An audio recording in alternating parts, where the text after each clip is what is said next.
Ang bayan ng Oton is a first-class municipality in the province of Iloilo. Base sa year 2020 census, meron itong population of 98,509 people, making it as the most populous town in the province at sa buong isla ng Panay. Oton was formerly known as Ogtong, mayaman sa history dating back to the settlement ng mga Malay. Ang ebidensya nitong early settlement kabilang na dito ang diskubring gold death mask sa Barangay San Antonio noong 1960s. And based on our research, Oton was mentioned in records from the Yuan dynasty in the 1300s. Ang nasabing gold death mask was discovered in Situon sa Barangay San Antonio, Oton noong June 5, 1967.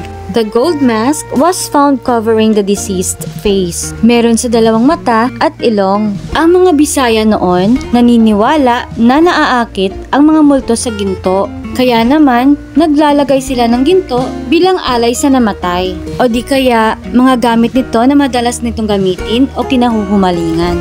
And also, the early Bisayan believed that the gold covering sa mata, ilong at bibig can protect the dead body from the evil spirits na may gustong pumasok sa katawan nito. Naniniwala sila na ang maliwanag na silak ng ginto maitataboy ang masamang espiritu. At kung gusto nyo pang mas maraming alam about Oton history, may alam akong may maraming alam tungkol dito sa Oval Art Gallery. Doon din namin nalaman ang tungkol sa Gold Death Mask dahil yun ang bubungad sa'yo pag umakyat kayo ng second floor ng Art Gallery.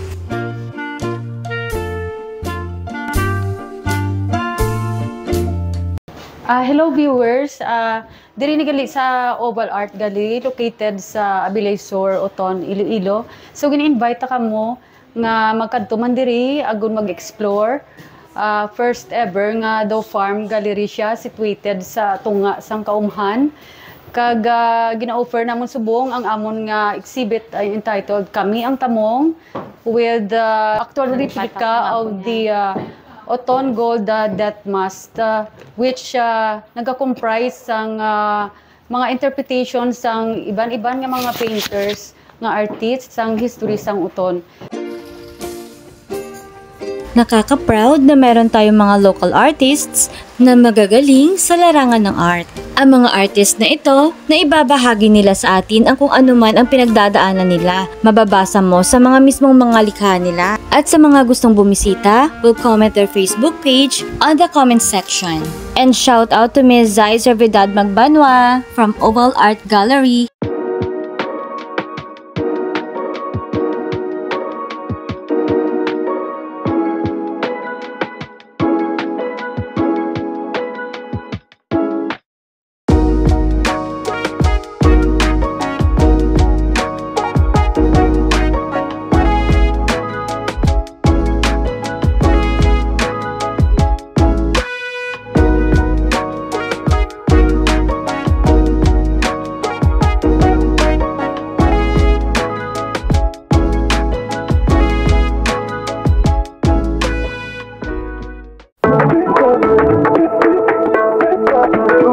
Next up is the KBR Resto in Catagman Beach Resort. Dito kami nag-dinner sa aming unang araw sa Oton. And what we really like about KBR, lahat ng pagkain nila masasarap and very affordable. Pasok sa budget.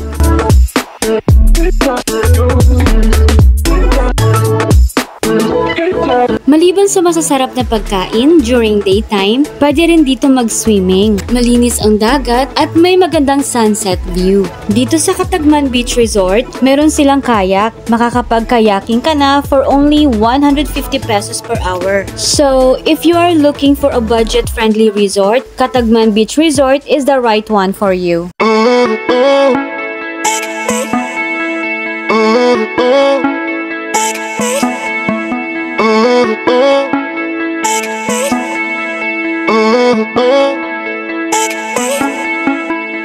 போராட வாய்ணையே தீராத போர் முனையே என்னாலும் என் துணையே நிவா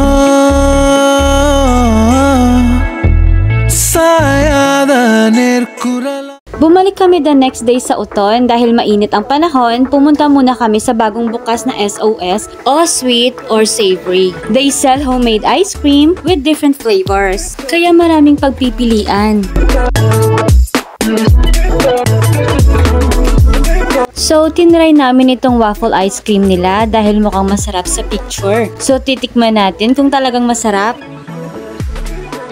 Ito na at titikman ko na nga. Sa unang tikim, di ko pa malaman, isusubo ko na lang para mas malasahan. Next na tinikman ko, ito namang fries na may ice cream. Kakaiba to matikman nga kung masarap. Abay masarap, bagay na bagay. At hindi pa ako nakontento. Umorder pa ako ng molo ball soup. Matikman nga din kung masarap. Meron din pala silang affogato. Ito yung may ice cream na imimix sa coffee. Umorder itong half Italian at half Filipino. Kilala nyo ba? Pakimension naman.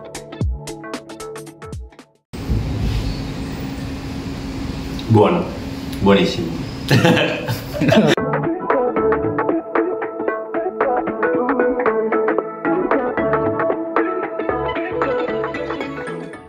Ikaw lang ang bal. Na. Kay mapidla ko. Magambal ka, pero ilog ko sa'yo. Sige, mamba ko. Oo. Okay, 3, 2, 1, go. Hey guys! Welcome to SOS. We offer homemade ice cream.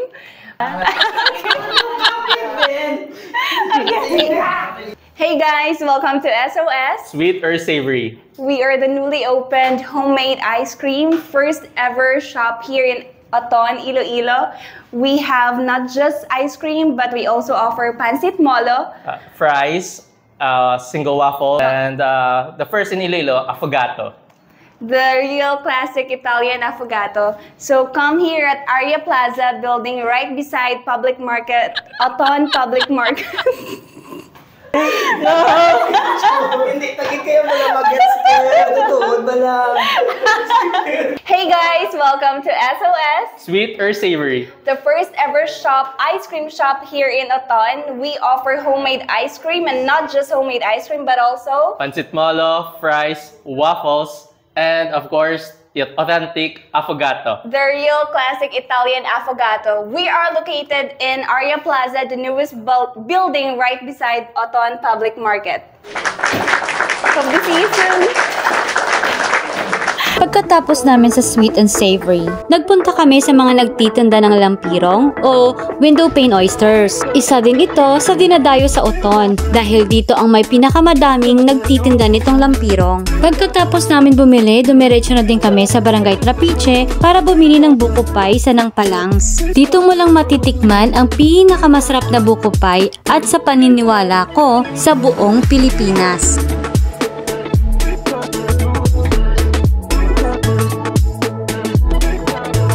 Last stop namin sa The Drip Cafe. At first glance, we thought they only serve light meals, coffee, and milk tea. Hindi namin lubos maisip na ang cafe na ito nagsiserve pala ng masasarap at mga unique na pagkain. Meron silang sizzling brownies with ice cream on top at pork steak na umaapoy habang siniserve. Kakaiba at kaka-excite itong mga pagkain na to. Welcome to the Drip Cafe. Come and visit us located at Barangay San Nicolas, Oton, Iloilo.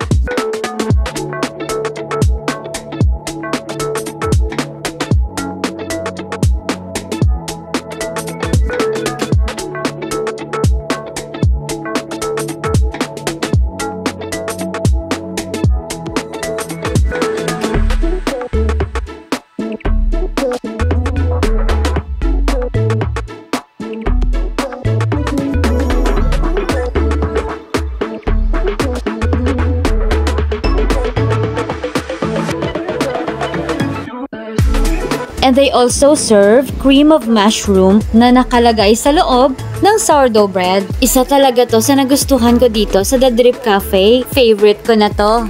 Part 1 pa lang po ito ng Oton vlog namin. Kita-kits ulit tayo sa part 2 ha.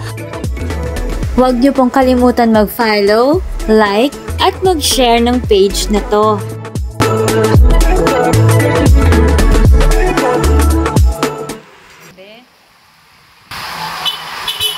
Subong ka lang kakita sa ice cream ang ginahuyok.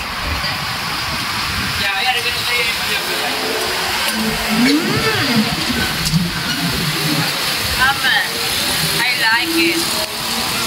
Pinapasalamatan po namin ang lahat ng aming mga followers na laging sumusuporta at sinusubaybayan ang aming mga videos. So paano? See you again on our next vlog. Bye! போராடவாயினையே தீராத போர் முனையே என்னாலும் என் துணையே நீவா சாயாத நேர்குரலால் சாய்த்திட்ட பேரழையே பெண்ணே என் அழகே